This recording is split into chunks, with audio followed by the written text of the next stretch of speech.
23-1편에서는 인류와 화폐에 관하여 말씀을 드리도록 하겠습니다.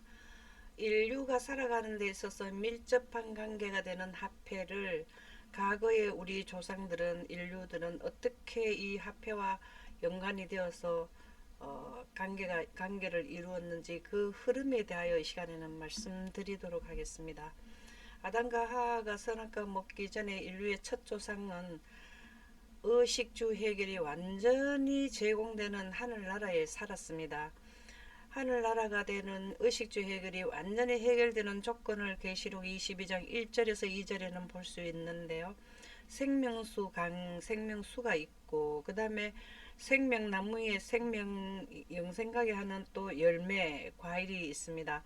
그 열매를 맺게 하는 데는 공기가 있어야 되고 하나님의 창세기 1장 3절의 빛이 있었습니다. 그리고 창세기 1장 3절의 빛은 영생하게 하는 상하거나 새하거나 썩지 않게 하는 빛이고 영생의 에너지가 되며 넷째 날 만든 태양의 빛은 간접적인 에너지가 되었습니다. 그래서 이러한 모든 채소와 과일들은 상하거나 새하거나 썩지 않기 때문에 영원히 가게 되어 있는 과일이었습니다. 그래서 의식주 해결이 풍족하게 되는 환경이고 그러나 이 루스벨은 이러한 의식주 해결이 완전히 갖춰진 지역에서 하나님의 영광의 빛 가운데서 하나님의 영광의 빛이 비치면 구름에 하나님의 빛이 있으면 그것이 영광이라고 하는데요. 모든 의식주 해결이 되는 지역에 살았으면서 범죄를 했다라는 것은 영생가는 에너지를 등졌다라는 것입니다. 그것이 범죄인데요. 지음을 받은 어떤 다른 존재들에게도 나타낸 일이 없는 하나님의 사랑의 계시가 그에게 주어졌다. 하나님의 사랑의 계시는 영생자들에게 영원에 가게 하는 동식물들에게 영원에 가게 하는 하나님의 빛을 주는 것이 하나님의 사랑이죠. 그게 나타난 것이 계시되은 것이 사물인데 이러한 것을 다 그 영생하는 원리 원칙을 누구보다도 잘 이해되어져 있는 분이 누구냐면 루스벨이었다라는 것입니다. 사단은 하나님의 품성을 이해하고 하나님의 품성은 하나님께로부터 생성되어 나오는 하나님의 빛이 하나님의 마음이며 품성인데요. 그분의 선하심을 알면서도 영생가게 하는 시스템을 가지신 분이라는 것을 알면서도 자기 자신의 이기적이고 독자적인 생각을 따르기로 선택했다. 하나님의 빛을 등진 것을 선택했다. 이 선택은 그에게 결정적인 것이었다. 왜 결정적인가 하면은 영생가는 생명의 빛을 등지게 되면 태양빛만 받고 사는 지구처럼 인생의 환경이 되어서 삶과 죽음이 공존하는 환경, 즉 하나님의 빛을 등지면은 영멸로 가게 된다는 그것을 결정한 것이 선택을 그에게 결정적으로 하게 되었다는 것입니다. 그래서 사단은 영생가는 것을 포기하고 영생가는 원칙을 거절했기 때문에 영생가는 원칙이 있는 셋째 하늘에서는 함께 동고동락을 할 수가 없습니다. 그래서 하나님께서는 그 사단이 루스벨이 그의 추종자 3분의 1의 천사들을 사단의 생각으로 꼴지어졌기 때문에 더 이상 하늘이 그 사단에 의해서 문제가 발생하면 안 되고 그들에게 전해질 기간이 다 되었기 때문에 충분히 더 준다 해도 돌아오지 않을 것을 아시고 그들을 셋째 하늘에서 내보내게 되었습니다. 그 내용이 계시록 12장 7절에서 9절에 나오는데요. 셋째 하늘에서 전쟁이 있었는데 미가엘과 그의 사자들, 예수님과 그의 추종자들 사자들과 사단과 그의 또 추종자들, 따르는 사단과 그의 천사들이 합쳐서 싸움을 하게 되었는데요.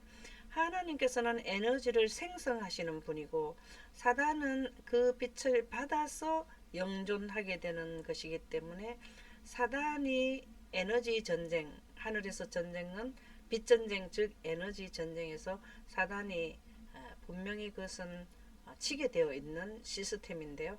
큰 용이 내어 쫓기니 곧 옛뱀이라고도 하고 마귀라고도 하는 사단이라고도 하며 온 천하를 깨는 자라. 그가 땅으로 내어 쫓기니 그의 사자들도 그와 함께 내어 쫓기니라. 그래서 살아남는 이 19쪽에도 보면은 분명히 내 쫓겼다라는 내용의 말씀을 영감의 말씀에는 주셨습니다. 그래서 함께 살 수 없는 사상을 가졌기 때문에 영멸로 가고자 하는 자는 영생하는 시스템하고는 안 맞고, 그래서 그 하늘에서 내어 쫓기게 되었습니다. 그래서 어디로 왔냐면 사단과 그의 추종자들도 생명체이기 때문에 환경을 필요로 하는데요. 이 그때 당시 셋째 하늘에서 쫓겨날 때는 지구도 하늘나라였기 때문에 하늘나라의 조건은 하나님의 빛이 비치면 하늘나라가 되는데요. 그 빛을 물러나게 해야 환경을 차지하게 됩니다. 그래서 우리 아담과 하와가 살고 있는 지구를 방문하게 되어서 뱀으로 변장을 해가지고 선악과를 먹게 하는 내용이 창세기 3장 6절에서 7절에 나오게 되는데요. 예수님은 하나님은 이 선악과를 먹게 하면 아담과 하와는 선만 알고 있었고 악에 대한 영향력이 발생되는 지역을 본 적도 없기 때문에 선에 대한 개념만 많이 알고 있었습니다. 그래서 먹지 말라고 하는 이론은 들었지만, 그래서 너희는 결코 죽으리라 그랬는데 사단은 결코 죽지 아니하리라 하면서 뱀이 선악과를 따서 먹고 봐라 나도 죽지 않았지 않느냐 하고 그에게 유혹을 하게 됩니다. 그래서 여자가 그 나무를 본즉 먹음직도 하고 보암직도 하고 지혜롭게 할 만큼 탐스럽기도 한 나무인지라. 여자가 그 열매를 따먹고 자기와 함께 있는 남편에게도 주며 그도 먹은지라. 이 내용은 하나님께서는 영광으로 영생가게 하는 것이 하나님의 품성이고 사단은 영혼 불멸설, 죽어도 죽지 않는다라는 것을 첫 번째 설교를 하와에게 했습니다. 그리고 영혼 불멸설의 결과가 변장술인 강신술인데요. 뱀으로 변장을 해서 하와에게 접근을 하게 되었습니다. 그래서 하와가 먹고 아담도 먹게 됐을 때에 빛의 옷을 입었는데 지금 우리들처럼 빛의 옷이 물러간 상태의 인간의 모습으로 바뀌게 된 것입니다. 그래서 천연계에 비치던 하나님의 빛도 물러가게 되었고요. 그때부터 의식주 해결을 누가 해야 되나 하면은 하와와 아담은 직접 그들이 해야 되는 시스템 구조로 전환이 된 것인데요. 첫 번째 그들은 스스로 의복을 해 입는 무화과 잎으로 그들의 옷을 치마를 만들어 입었는 내용이 나옵니다. 그래서 이때부터 의식주 해결을 하게끔 한 것이 언제까지 하게 됐냐면은 6천년 기간 동안 하도록 되어 있습니다. 그래서 그는 세계를 항목해 하며 성읍을 파괴하며 사로잡 잡힌 자를 그 집으로 놓아 보내지 않았다. 영생에서 사망으로 인생으로 바뀌게 한 것을 사로잡았다. 예. 지금 우리는 사단의 체제 아래에 들어가서 태양빛 아래에 있는 모든 인류는 살다가 죽는 이러한 사형 선고를 받은 무리가 바로 지금 현재 인류인데요. 6천년간 하나님의 백성들을 그의 감옥에 가두어 두게 하는 것입니다.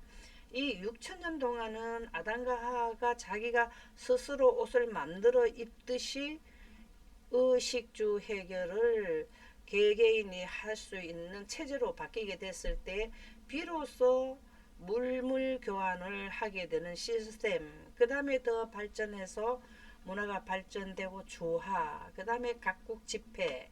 지금 현재 우리는 카드와 화폐를 쓰고 있는데요. 지금 셋째 천사 기별 전할 때 쓰고자 목표를 둔 디지털 화폐인 스테이블 코인을 쓰게끔 하는 지금 과정, 발전과 발달을 시키는 그 다음에 그 시스템을 구축하는 기간이 지금 현재 일요일 휴업령을 내리기 전까지 지금 하고 있는 중이죠. 이렇게 해서 매매 제도가 들어가게 된 것이 선악과를 먹는 시점부터 매매 제도가 되는 구조로 돌입을 하게 되었다라는 말씀입니다. 사단은 예언을 눈을 크게 뜨고 연구를 하는데요. 왜 연구를 하냐면 하나님께서는 인류를 마냥 악의 영향력에 사망의 그늘 아래 두는 것을 원치 않으시고 일정 기간 사단이 그의 모든 하는 일을 그의 속성이 다 드러날 때까지만 하고 이제 정지시키는 6천년의 인류의 6천년의 기간을 두셨습니다.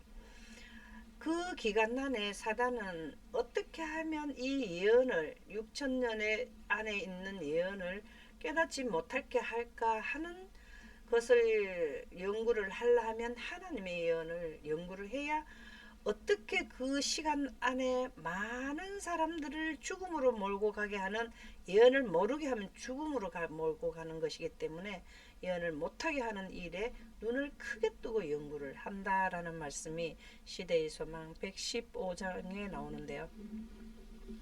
기록된 하나님의 말씀이 나오자 이것은 구속의 대경륜을 아담과 하와에게 발표하는 것을 의미하죠.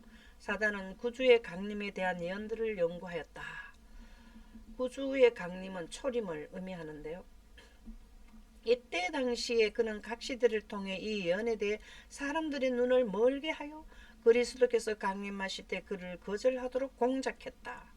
예수님이 오시는 것을 그때 당시에 인류가 다 환영을 해야 되는데 예수님은 이 구속의 역사를 이루기 위해서 중심 되시는 분인데 이거를 구속의 대경륜 예언을 못 깨닫게 하도록 강림, 초림을 모르게 예언을 못하도록 공작을 했습니다. 예수께서 탄생하셨을 때 사단은 자기의 통치권을 반박하기 위하여 하늘의 사명을 가지고 한 분이 강림하셨다는 것을 알았다. 자기가 지금 하나님의 통치권, 하나님의 빛으로 우리 지구에 영생하게 있는 그거를 못하게 했는 것을 사단이 강제로 탈취를 했는 지구를 다시 하나님께서 찾으러 온다는 것을 알고 있었다는 것입니다. 그래서 강림을 하셨는데요. 다시 원상복귀 시키려는 전초전을 하신 게 초림인데 그는 새로 나신 왕의 권위를 증거하는 천사의 기별을 듣고 떨었다. 자기가 통치 기간이 이제 이때로부터는 이제 문제가 온다라는 것을 확증해 주는 게 초림이라는 겁니다. 그래서 떨었다. 교회정원 9권 92쪽에 보면 사단은 졸지 않는다. 사단은 사람이 아니기 때문에 안 자도 된다는 거죠. 그래서 6천년 동안 이 예언을 연구하는 겁니다. 사람은 살아봐야 많이 살아야 지금 현재 100년인데요. 100년 중에 먹고 사는 거 다 빼고 나면 예언 공부할 시간이 정말 적습니다. 그러나 사단은 졸지 않는다. 그는 분명한 예언의 말씀을 무효로 만들기 위하여 눈을 크게 뜨고 깨어있다 그랬습니다. 그래서 6천년 1차 멸망 120년 동안에도 예언을 가렸고 못하게 노아 할아버지만 120년 동안 외쳤지 그것을 120년 동안 들어도 예언을 믿지 않아서 살아서 구원받은 자는 8명밖에 없었다라는 것입니다. 초림 때도 그랬고 재림 때도 마찬가지라는 거죠. 왜? 사단이 무효로 예언을 못하도록 무효로 만드는데요. 이 예언은 어디서 나오냐면 영광 가운데서 과거와 현재 미래를 봐서 성경의 저자들인 선지자들은 다 같은 영광 가운데서 예언을 하게 되었는데 영광 가운데 구름 가운데 있는 빛이 바로 하나님의 성령입니다. 성령을 소멸하면 예언이 멸시를 받게 예언이 안 나오게 된다라고 말씀이 나오는데요. 우리는 이 분명한 예언의 말씀을 무효로 만들기 위해서 눈을 크게 뜨고 깨어 있다. 이 사단은 무효로 만들게 하는 것은 하나님의 빛을 등지게 하는 것입니다. 성령의 개념을 이해하지 못하게 하면 예언이 안 나온다는 걸 알고 있어요. 그래서 사단의 기만에 우리가 넘어가면 안 된다는 거죠. 술수와 기만적인 능력을 가지고 그는 하나님의 말씀에 분명히 명시된 그분의 명확한 뜻에 대항하기 위하여 활동하고 있다. 이 지금 셋째 천사 기별의 상세도가 여기 나오는데요. 1290일을 지나서 1335일까지 이루고 나면 예수님이 재림을 합니다. 미국에서 일요일 휴업령이 시작된 시점부터를 의미하는데요. 이러한 명백한 뜻에 대항하기 위하여 활동하고 있다. 지금 현재 셋째 천사 기별은 명확하게 나오지가 않고 있죠. 그러나 우리는 이것을 해야 된다라는 말씀이 되겠습니다. 여러 해 동안 사단은 그가 진리를 대신하기 위해 고안해낸 교묘한 궤변을 통하여 사람들의 마음을 지배해왔다. 오랫동안 연구를 해가지고 예언이 어떻게 하면 예언이 안 나오게 될까. 여기에 보면 은혜의 시간이 끝부분이 여기입니다. 다섯째 나팔이 끝나면 여기에는 큰 난란이 들어가게 되는데요. 여기 이 시점을 모르면은 이 안에 하나님의 영광으로 하나님 쪽으로 가지 않으면은 영멸로 가게 되기 때문에 예언을 가려놔야, 사단은 하나님과 반대쪽에 서서 일하는 목적을 가지고 있기 때문에 인류 모두를 사망으로 끌고 가게 하는 것이 목적입니다. 그런데 그렇게 하게 하는 그 기만과 술수가 무엇인지를 우리는 잘 이해를 해야 된다는 말씀이 되겠습니다. 사단은 하나님과 목적이 정반대로 일을 하는데요. 창세기 3장 15절에 보면 아담과 하와가 선악과를 먹고 그들에게는 이제는 기회가 없습니다. 영생에서 사망 인생으로 왔기 때문에 더 이상 영생으로 갈 기회가 없는데, 하나님께서 우주 태초의 평화의 의논에 이를 때를 위해서 안전 대비체계인 구속의 대경륜 6천년의 대계획을 선포를 공개를 하셨습니다. 비밀로 붙여진 것을 공개하신 것이 창세기 3장 15절인데요. 내가 너로 여자와 원수가 되게 하고 내 후손도 여자의 후손과 원수가 되게 하리니, 이것은 6천년의 사단과 하나님의 백성의 전쟁이라는 거죠. 마지막 아주 하이라이트 전쟁이 큰 것이 셋째 천사 기별 전할 때인데요. 여자의 후손은 내 머리를 상하게 할 것이요 너는 그의 발꿈치를 상하게 할 것이라. 결과적으로 하나님의 백성이 이긴다라는 것을 여기에 기록하고 있습니다. 이 선포를 듣고 사단은 떨었다라고 나오는데요. 주께서는 하나님의 도성으로 가는 길을 명백히 보여주셨지만 지금 현재 전체적으로 보면은 작은 난랑, 노아의 홍수 1차 멸망과 예수님의 초림, 그 다음에 2300주와 이후 사건, 이전 사건과 이후 사건에 보면은 세천사 기별, 이전 사건은 초림에 대한 기별, 2300주와 이후는 재림에 대한 기별인데, 이 지금 첫째 천사, 둘째 천사는 벌써 발표되었고 셋째 천사 기별이 나가는데, 이거의 상세도가 바로 셋째 천사 상세도는 여기에 나오게 됩니다. 그래서 주께서는 하나님의 도성으로 가는 길을 명백히 보여주셨지만, 여기에서 첫째 천사 기별 전하고 둘째 천사 기별, 셋째 천사 기별 전하고 나면 셋째 천사 기별 끝인 일곱째 재앙 때 예수님이 재림을 하게 되는 이러한 이때 되면 하늘을 출지구 하나님의 도성에 입성하는 이 명백한 길을 보여주셨지만, 큰 배도자는 그 길 표지판을 받고 거짓 표지판을 세웠다. 작은 난란과 큰 난란이 지나고 나면 하나님의 도성으로 가는데, 이것을 은혜의 시간 끝이 어딘가, 조사심판 끝이 어디쯤인가를, 큰 난란과 작은 난란의 이 개념을 바로 세우지 않았다는 것입니다. 그래서 나는 하나님과 정반대의 목적을 가지고 일할 것이다. 하나님은 80억 인구 현지인들을 다 살리려고 하는 의지가 구속의 대경륜을 통해서 하시는 것이고, 사단은 영원불멸설을 모든 인류를 다 영멸로 가게 하는 것이 하나님과 정반대되는 목적인데요. 그것은 영원불멸설과 그 다음에 예언을 못하게 하는 것이죠. 나는 나의 대표자 곧 불법의 사람에게 능력을 주어서 하나님의 기념이 되는 안식일을 허물어 버릴 것이다. 이게 법안권을 통해서 이 일을 하겠다라는 계시록 13장의 내용을 설명해 주셨습니다. 하나님과 정반대되는 것은 여러 그 종류가 있습니다. 영원 불멸설, 그 기후를 악화시키는 여러 가지도 있는데, 그 중에 하나가 또 화폐로 세상을 지배하게 됩니다. 사단은 영생에서 인생으로 전환될 때에 이미 돈이라는 그것과 연결되는 구조를 사단에 의해서 이게 시스템이 만들어졌기 때문에 6천년 기간 동안은 돈으로 사람들을 세상을 지배하는 구조가 되었기 때문에 그거를 하는데요. 돈으로 지배를 가장 강력하게 하는 때가 언제냐면 셋째 천사 기별 전할 때가 되겠습니다. 그래서 디모데전서 6장 9절에서 10절에 보면 하나님은 돈에 대한 개념을 잘 영감의 말씀을 통해서 교훈을 주시는데요. 여기에 나오는 말씀은 돈을 사랑하는 자들은 파멸을 하게 된다. 부하려 하는 자들은 시험과 올무와 여러 가지 어리석고 해로운 욕심에 떨어지나니 곧 사람으로 파멸과 멸망에 빠지게 하는 것이 돈을 사랑하는 자라는 겁니다. 돈을 사랑함이 일만 악의 뿌리가 된다 그랬습니다. 악의 결국은 사망이 되겠는데요. 그래서 믿음에서 떠나서 많은 근심으로서 자기를 찔렀도다 이렇게 나옵니다. 야고보서도 같은 내용인데요.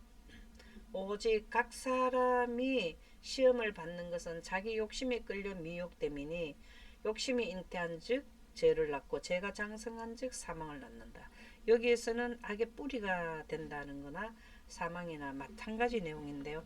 이 내용은 돈에 대한 개념을 잘 가지라는 것입니다. 돈을 지배하느냐, 돈의 노예가 되느냐, 이것을 잘 이해를 해야 된다라는 말씀이 되겠습니다. 하나님께서는 돈을 사랑하지 말라고 하셨는데, 그러나 재능을 활용해서 부를 누리라는 말씀도 나옵니다.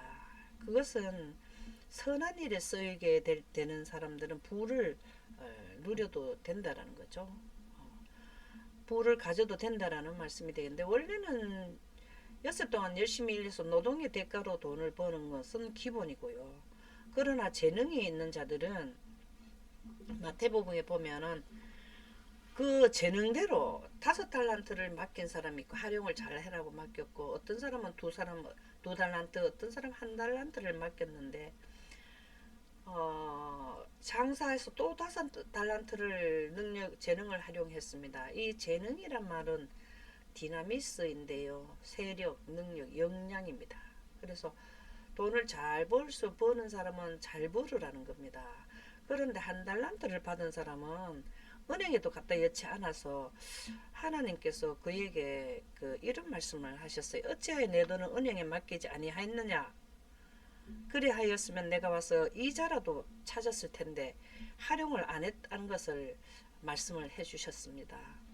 다시 말해서 활용을 해서 하나님께서 원하시는 대로 이것을 잘 재물을 활용을 하라는 말씀인데요. 그 말씀의 내용이 어떻게 하라는 말씀이 교회 증언 1권 191에서 192쪽에 기록되어 있는데요.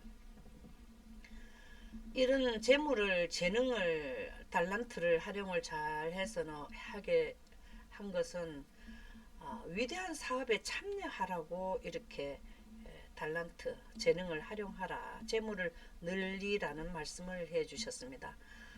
가장 이 재물하고 화폐하고 관계가 가장 역사상 밀접한 관계가 되는 때가 언제냐면 셋째 천사 기별 전할 때입니다. 이 작은 환란 기간 1260일 동안에 가장 이 돈하고 깊은 연관성이 있는 시기라는 것이죠.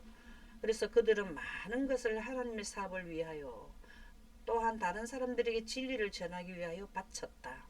하나님의 백성들이죠. 그 후에 진리를 받아들인 형제들, 많은 재산을 소유하고 있는 형제들이요. 하나님께서는 그대들이 단순히 진리를 소유할 뿐만 아니라, 그러니까는 영원한 복음, 이때 당시는 첫째 천사 기별과 둘째 천사 기별, 셋째 천사 기별을 전할 때죠. 하나님의 영광 기별을 전하고 안식일 기별이 나갈 때인데요. 이 위대한 사업을 추진하는 일에 있어서 이건 정말 위대한 사업인데, 이때는 80억 인구가 영멸로 가느냐 영생애로 가느냐 하는 위대한 사업을 할 때인데요. 그대들의 물질로서 도울 수 있도록 그들을 이 사업에 부르셨다. 이때 활동하는 자들은 이 기간에는 소수의 사람들이 금융 엘리트들, 이 소수의 사람들이 부를 가져가고 인류는 거의 빈곤한 상태가 되는 때가 언제냐면 이때입니다. 그것은 신금융 정책 영향력으로 이런 제도가 시스템으로 인해서 오게 되는데요. 만일 그대들이 이 사업에 관심을 가지고 있다면 셋째 천사 기별 전할 때에 일요일을 지켜야 되느냐, 하나님의 창조일인 안식일을 지켜야 되느냐를 놓고 전쟁을 하게 될 때에 먹을 것이 없어가지고 하나님의 말씀이 옳은 것은 알지만 의식주 해결 때문에 어쩔 수 없이 일요일을 지키는 데에 그들이 의식주 해결을 해준다고 해서 가는 사람들을 셋째 천사들이 가지고 있는 물질로서 대체해주면 그들이 하나님 쪽으로 올 수 있다라는 것입니다. 이 내용이 그들을 이 사업에서 부르셨다. 만일 그대들이 이 사업에 관심을 가지고 있다면 그대들은 그 사업에 담대하게 참여하여 무엇인가를 투자함으로 여기에서 가장 두드러지는 게 신금융 정책이 안착화되어서 실물 경제로 쓸 때가 되는 때인데요. 그러면은 이때 가서 빈곤한 상태에서 뭔가 투자를 하기보다는 그 전에 어떻게 돌아가는 스테이블 코인의 노정을 연구를 해서 다른 사람들이 그대들이 활동으로 구원받을 수 있게 할 것이다. 많은 사람들을 구원시킬 수 있다는 것입니다. 어떤 투자를 하느냐 따라서 그렇다면 그대들은 그들과 함께 마지막 보상을 얻게 될 것이다. 예수님이 재림하실 때 일곱째 재앙 내릴 때에 마지막 보상은 하늘나라에 가는 영생이 마지막 보상이 되겠습니다. 그래서 우리는 이 신금융 정책을 셋째 천사 기별 전하는 기간에 실사용하기 위해서 지금까지 금융 엘리트들의 계획에 의해서 점차적으로 발전하고 있다라는 것이죠. 그래서 정말 이 돈은 아담과 하와를 선악과를 먹게 한 그 시점부터 화폐 개념이 시작이 되었는데요. 계속해서 인류는 이 돈하고 연관이 되어서 많은 사람들이 살아오면서 올무에 걸리기도 했지만 인류 전체가 올무에 걸릴 때는 언제냐 하면 실물 경제, 디지털 화폐가 실물 경제로 전 인류가 다 쓰게 될 때는 여기가 뭐냐면은 분명히 사람은 자기의 시기도 알지 못하나니 물고기들이 재난의 그물에 걸리고 새들이 올무에 걸린 같이 인생들도 재앙의 날이 그들에게 호련히 임하면 거기에 걸리느니라. 여기 재앙의 날이 언제냐면 작은 난란 큰 난란 때는 재앙이 작은 재앙과 큰 난란 때는 큰 재앙이 내리게 되는 7가지 재앙은 큰 재앙이 되는데요. 그것을 유사하게 더 작게 내리는 데가 작은 난란 때, 다시 말해서 셋째 천사 기별 전할 때가 재앙이 내릴 때가 됩니다. 그때는 새들이 올무에 걸린 같이 인생들도 올무에 그물에 걸리게 된다라는 말씀이 되겠습니다. 그러면 셋째 천사 기별 전할 때에 올무에 걸리게 하는 이 신금융 정책의 시작점은 어디냐? 지금 현재 우리가 어떤 위치에 있나면 지금 현재 금융 정책은 앞으로 구금융 정책이 될 것이고 신금융 정책은 디지털 화폐 스테이블 코인으로 바뀌게 되는 이 지점에 아주 그 경계선에 있다고 볼 수 있는데요. 그러면 지금 현재 기축통화의 시작점이 인류의 올무에 걸리게 하는 이러한 제도가 언제부터 시작되었는지를 한번 살펴보도록 하겠습니다. 그것은 1910년 제킬 아일랜드 섬에서 회의를 하게 되었는데요. 세계적인 금융 권력자들이 비밀로 모여가지고 미국 조지아주 제킬 아일랜드 섬에서 회의를 하게 되었는데 그 회의 내용이 무엇이냐면은 이 연방제도 연주는 바로 사설입니다. 민간입니다. 그것을 개인이 돈을 벌게 하는 구조를 의논을 하게 된 것이 미국 금융 시스템을 재편하고 중앙은행 설립론이 개인이 국가가 아니라 개인이 연방준비법을 여기에서 그 준비법을 통과하는 법을 여기에서 회의를 해서 했는 것을 1913년도에 연방준비법을 통과를 시켰는데 누구에 의해서 통과시켰냐면 우드로 윌슨 대통령 시절에 통과를 시키게 되어서 미국 중앙은행인 연방준비제도가 설립을 하게 되었습니다. 그래서 화폐 발행권이 민간금융 세력에 넘어가게 되어서 미국은 개인한테 돈을 빌려서 쓰면서 이자까지 내야 되는 그러한 제도가 되었기 때문에 이 제도가 미국뿐만 아니라 지금 전 세계적으로 인류에게 올무가 되는 제도가 바로 시작이 되었습니다.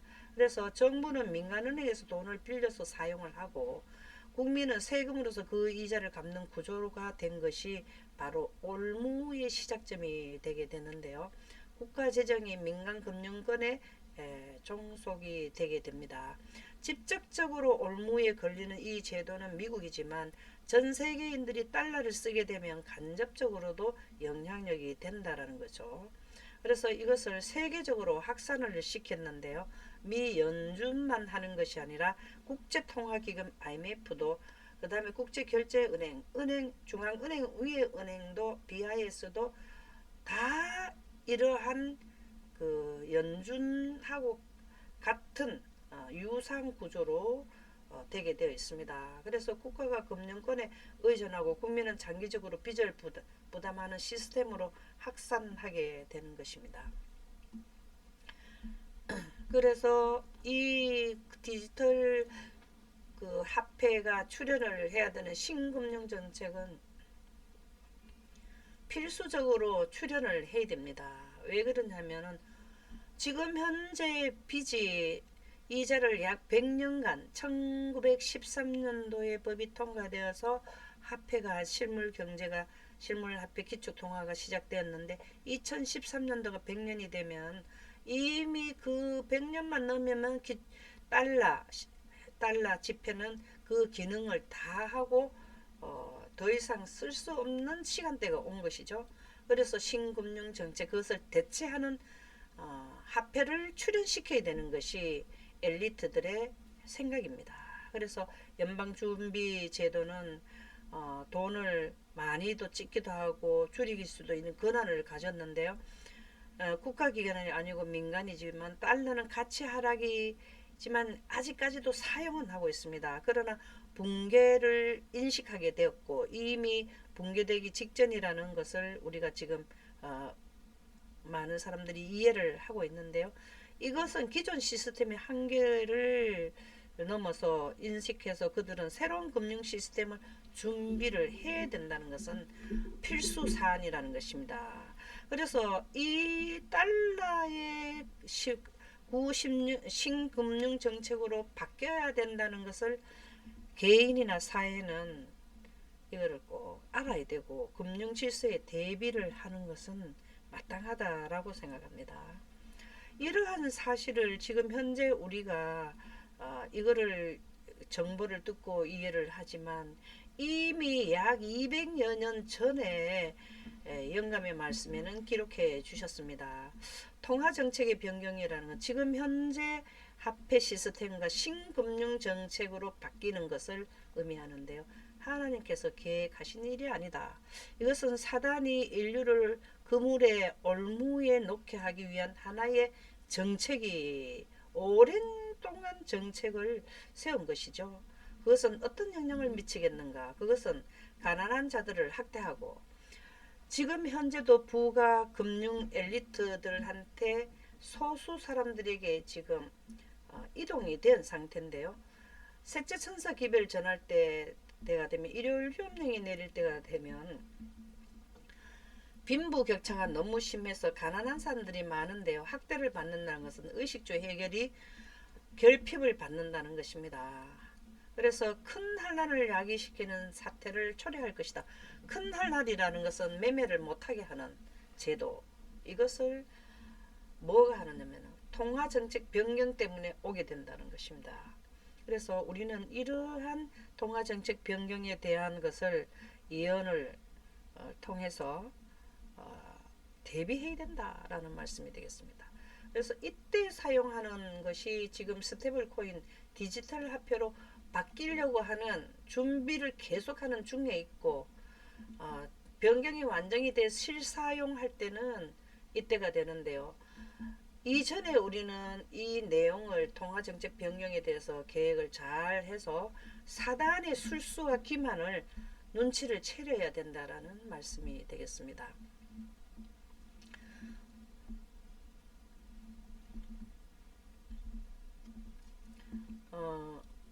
디지털 화폐를 이제 신금융 정책으로 실사용하는 이때 당시에 사용을 하기 위해서 준비를 하는데, 그 전에 해야 될 내용이 뭐냐면 먼저 선제해야 되는 것이 비트코인의 첫 출현입니다. 디지털 화폐 첫 출현인 비트코인을 먼저 살펴봐야 됩니다. 지금 현재 CBDC 스테이블 코인의 실사용을 가기 전에는 이러한 과정을 거쳐야 되는 게 비트코인을부터 살펴봐야 되는 것이죠. 그래서 비트코인이 첫 번째 출현을 하게 되는데, 이 비트코인은 어떻게 해서 세상에 나타나게 되었는지, 그 기술은 어떤 기술을 가지고 이 세상에 나타나게 되었는지를 살펴보도록 하겠습니다. 비트코인은 어느 기반에 하게 되냐면 SHA-256이라는 기반을 가지고 출발을 하는데요.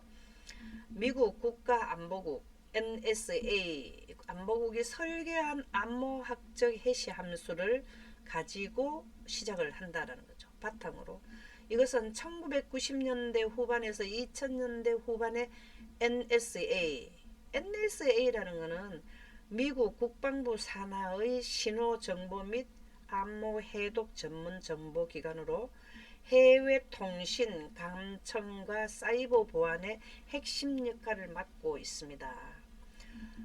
여기에서는 이미 비트코인은 언제 백서가 나왔나? 2008년도에 나왔거든요. 근데 그 이전에 비트코인이 여기 SHA-256에 해당되는 기술에 의해서 출발됐는데, 비트코인이 나오기 전에 아마 1990년 후반과 2000년대 초반에 NSA에서는 내부 문서에 이미 디지털 화폐 시스템 관련 암호 연구가 존재했다고 알려진다라는 것이죠.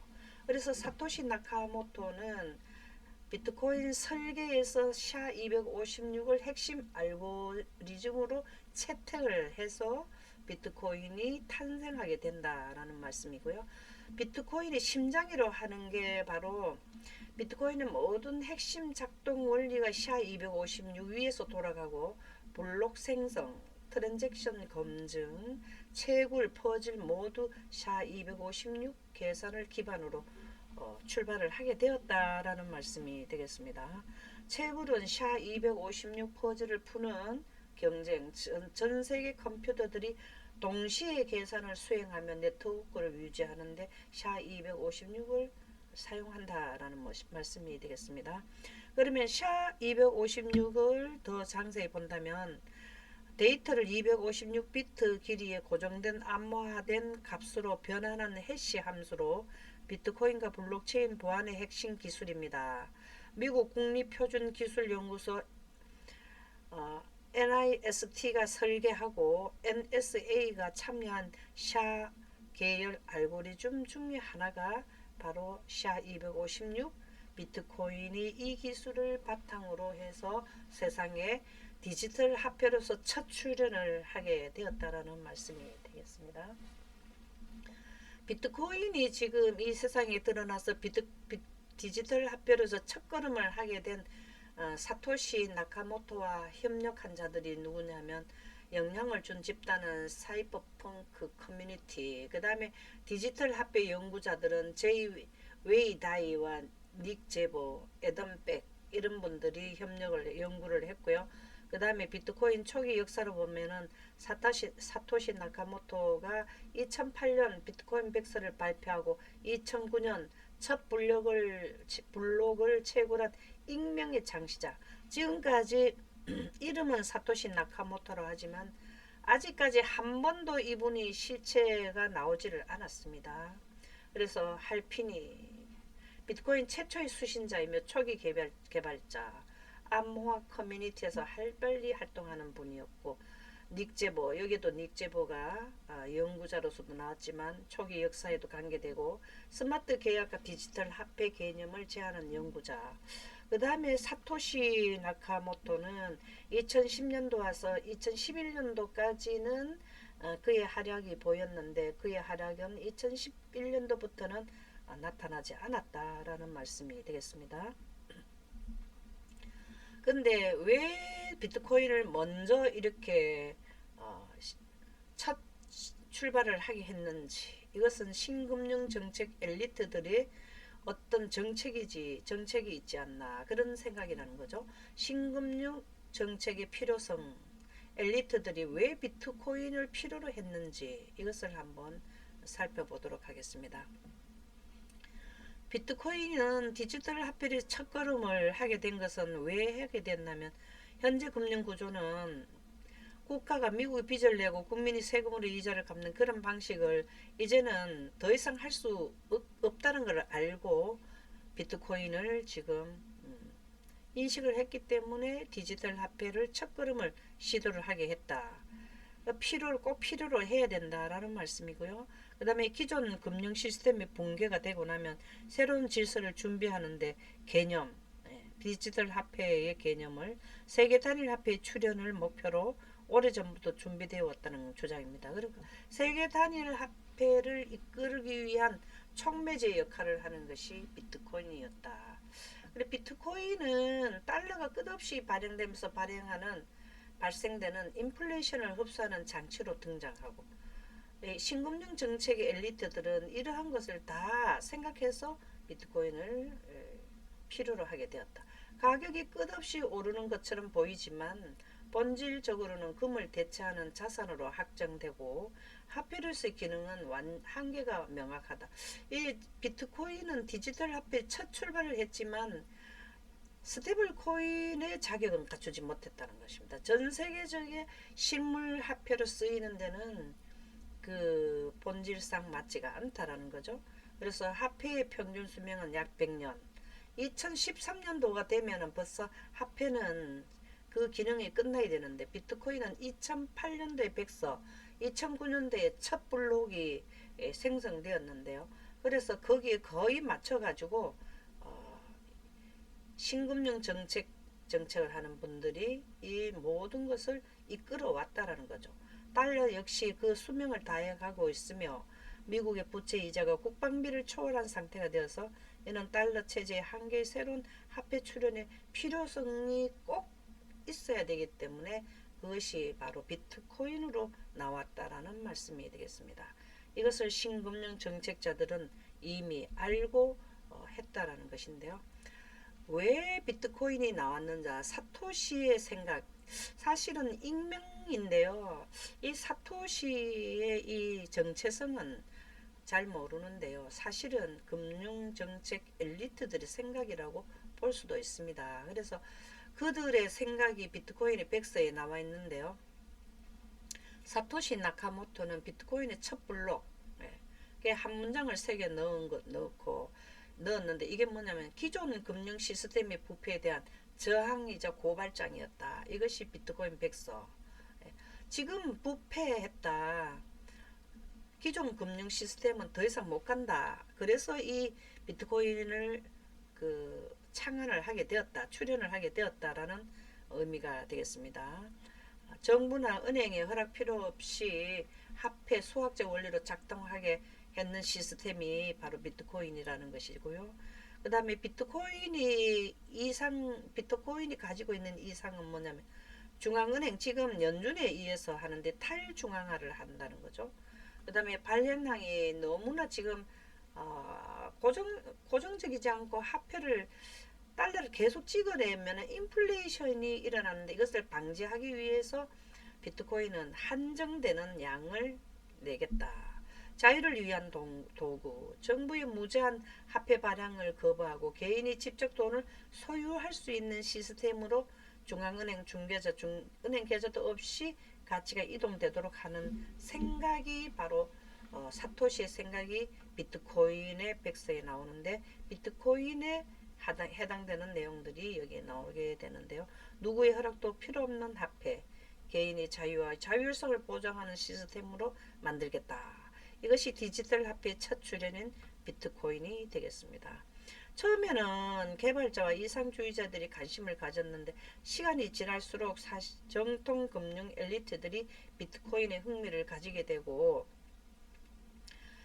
이것을 깨달은 이 사실은 정통 금융 엘리트들이 이러한 일을 주도했다고 볼 수 있는데요.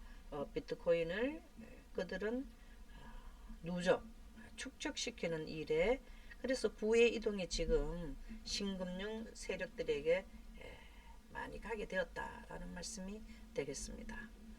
신금융 세력들은 비트코인을 또 활용을 어떻게 하면서 목적은 어떻게 이루는가?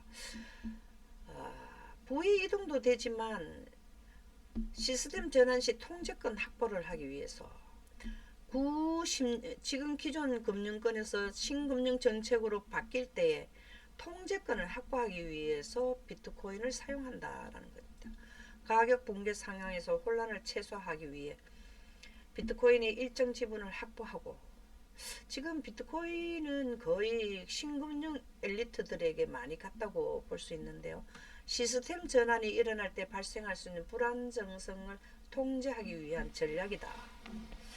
그리고 전통 금융 엘리트들이 비트코인을 통해 자금 세탁을 진행할 수도 있고, 비트코인은 익명성이 있지만 모든 기록이 남는 특성이 있어 이를 역으로 이용해서 금융 엘리트들이 자금 흐름을 추적하고 디지털 범죄망을 해체, 그 검은 돈을 지금 찾을 수 있는 것이 바로 디지털 화폐를 통해서 할 수 있다라는 말씀이 되겠습니다.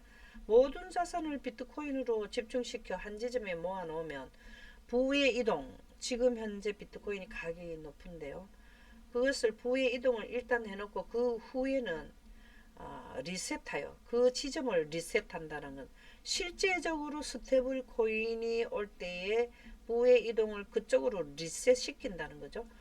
효율적으로 자산을 흡수하고, 비트코인이라는 단일 통로에 자산이 몰려있을 때 그 통로만 바꾸면 전체 시스템을 동시에 전환 가능히 할 수 있기 때문에 지금 1차적으로 부의 이동을 하게 된 것이 비트코인의 활용, 일정 지분을 확보한다는 것입니다.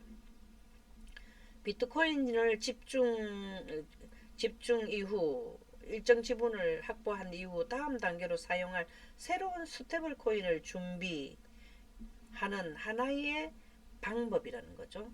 궁극적으로 시스템 전환 후 안정적인 디지털 화폐 체제로 이동하려는 계획이 신금융 세력들이 비트코인을 활용하고 그 목적을 달성하기 위해서 비트코인을 먼저 첫 출현을 시켰다라는 말씀이 되겠습니다. 비트코인은 첫 출현을 했지만 아직까지 스테이블 코인으로 실물 경제, 이 셋째 천사 기별 전할 때 사용되는 실물 스테이블 코인, 실물 화폐는 아직까지 준비 중에 있습니다. 그런데 그 스테이블 코인이 다 완성되고 나면 여기 실물 화폐로 쓰이는 기간을 이미 일요일을 지키는 통일된 휴일로 미 헤리티지 재단에서 이번에 그 정책 제안서를 내놓게 되었는데요. 미국의 대표적인 보수주의 성향 싱크탱크인 헤리티지 재단이 일요일을 통일된 휴일로 지정한 것을 촉구하는 내용의 정책 제안서를 내놔서 논란이 일고 있다. 헤리티지 재단은 현지 시간으로 지난 8일 2026년도 1월 8일 날 이 정책 제안서를 내놨는데요. 이것은 가족을 구해 미국을 구하자라는 제목의 정책 제안서라고 합니다. 그런데 이 미국 헤리티지 재단은 무슨 일을 하는 지역인지 한번 기관인지를 살펴본다면 미국 워싱턴 DC에 있고 보수주의 성향의 싱크탱크 정책연구소, 주요 이념, 작은 정부, 기업 자유, 개인의 자유, 전통적 미국 가치, 강한 국방, 로널드 레이건 행정부 시절에 레이건 독트린과 전략 방위 구상 등에 큰 영향을 준 기관이 바로 헤리티지 재단인데요. 미국 정책 결정 과정에서 보수 진영의 핵심입니다. 미국 헤리티지 재단은 설립 연도는 1973년도에 설립이 되었는데요. 이 통일된 휴일이라는 것은 이때 당시에 계시록 13장의 일요일 휴업령을 내리는 것을 일요일 휴업령을 통일된 휴일, 일요일을 통일되게 쉬어라. 이것을 법으로 강제하겠다라는 것이 여기에서 헤리티지 재단에서 정책 제안서로 내놓게 됐다라는 것입니다. 그러면 이때 당시에 쓰일 실물 경제도 지금 스테이블 코인이 계속 발전하고 있는데 이때 쓰이려고 지금까지 오랜 시간 동안 발전을 하고 있습니다.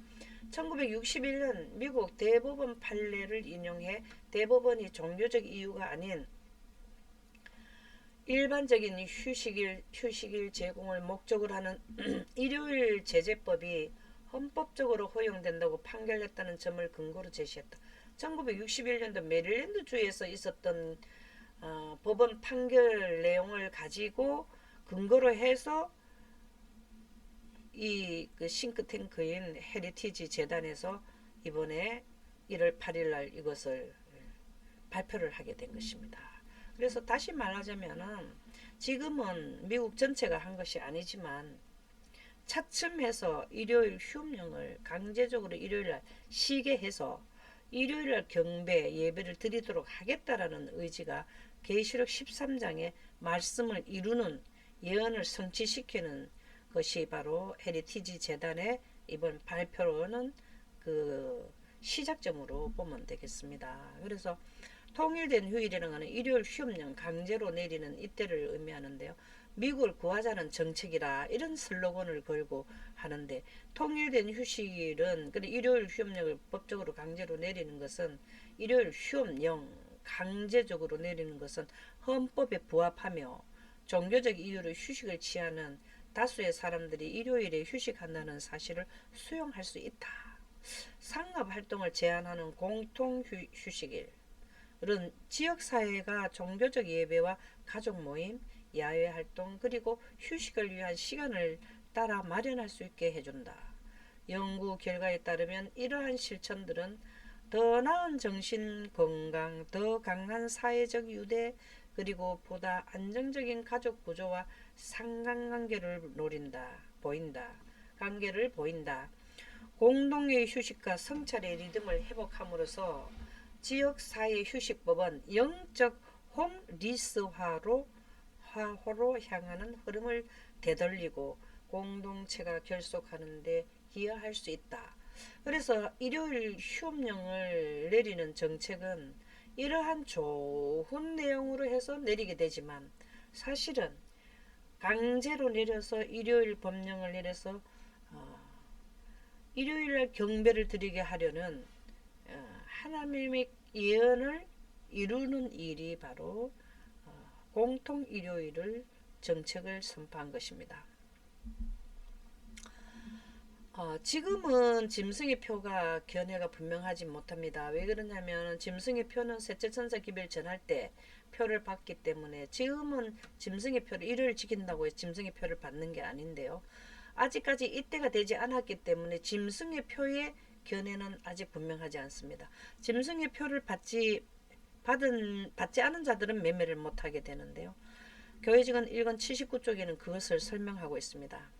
첫째 천사기별, 둘째 천사기별 1844년은 이미 전해졌고 셋째 천사기별이 전해질 때는 전해지는 것인데 우리는 이 셋째 천사기별 그 기별에서 말한 짐승에 대한 경배가 무엇이며 계시록 13장에 나오는 짐승에 대한 경배, 짐승의 우상, 짐승의 표에 대한 경배가 무엇이며 짐승의 우상과 표가 무엇인지에 대해서는 분명한 견해를 갖고 있지 못했다. 여기에 가야만 분명히 드러나는데 예언하는 자들은 먼저 일요일 협령이 내리기 전에 이 상황을 이해하게 되는 것이죠. 하나님께서는 당신의 성령을 통하여, 성령은 하나님의 빛인데요, 하나님의 빛의 속도를 갖게 되면 과거, 현재, 미래가 함께 비춰집니다. 그러면 예언을 하게 되는데요. 성령을 통해서, 하나님의 빛을 통해서, 하나님의 영광을 통해서 당신의 종들에게 빛을 비춰주셨으며, 빛을 비춰줬다는 이 예언을 하게 된다는 것이죠. 과거, 현재, 미래 사건 예언을 하는 주셨으므로 그 문제가 점차적으로 그들의 마음에 펼쳐졌다. 시간이 가면 갈수록 스테블 코인의 그 시스템 구축과 발전, 그 다음에 법적으로 통과되는 이러한 사실이 이제 어떻게 돼 가는구나 하는 것이 이해가 된다라는 것이죠. 그래서 그것은 더 많은 연구와 이렇게 이해를 하려면 지금 기존 금융정책 1910년도부터 이 2000, 셋째 천사 기별 전하는 세상 끝까지 연결되는 이 금융제도에 대해서 이해를 하려면 많은 연구를 해야 된다. 그리고 하나하나 이 예언도 하나하나 나오지만 이 예언도 정말 이 셋째 천사 기별도 하나하나 사설로 이어져서 그 전에도 지금 첫째 천사 기별 전부 다 이 예언의 사설을 이해해서 그 다음에 디지털 화폐도 계속해서 기술의 발전 그 사슬을 지어서 탐구해내기 위한 열렬한 노력을 요구했다. 이렇게 많은 연구와 예언과 그 다음에 하나님의 그 예언할 수 있는 성령을 통해서 이러한 것을 이해를 해라라는 말씀이 되겠는데요. 주의와 열성과 부단한 노력으로 그 작업이 진척되어 마침내 우리의 기별에 속한 위대한 진리들이 셋째 천사 기별에 하나님의 영생가는 기별이 나가죠.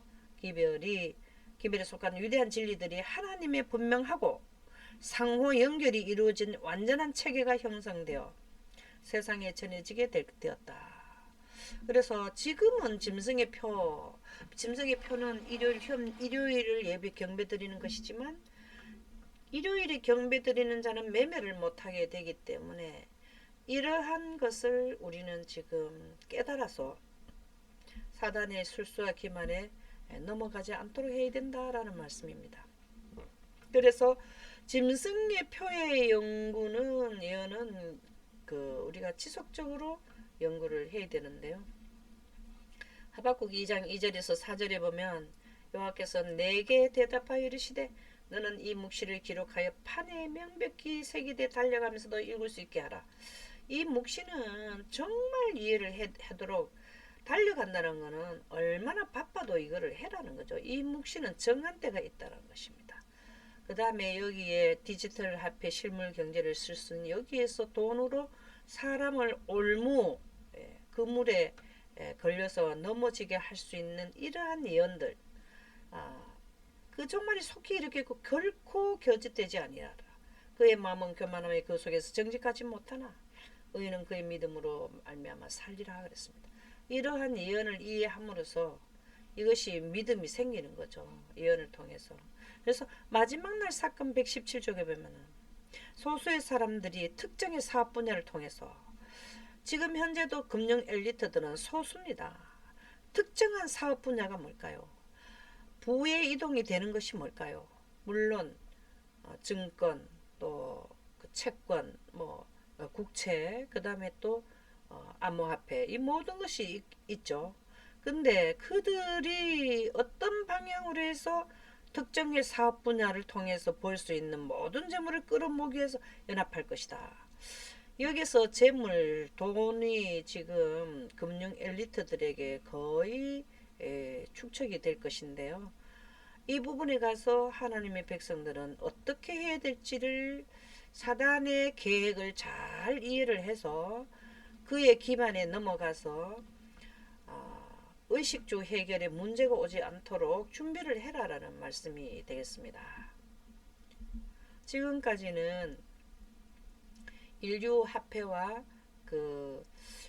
화폐 일부 1편을 말씀드렸고요. 다음에는 현재 화폐의 흐름을 말씀드리도록 하겠습니다.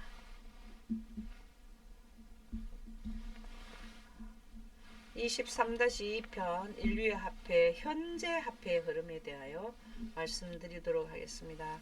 감사합니다.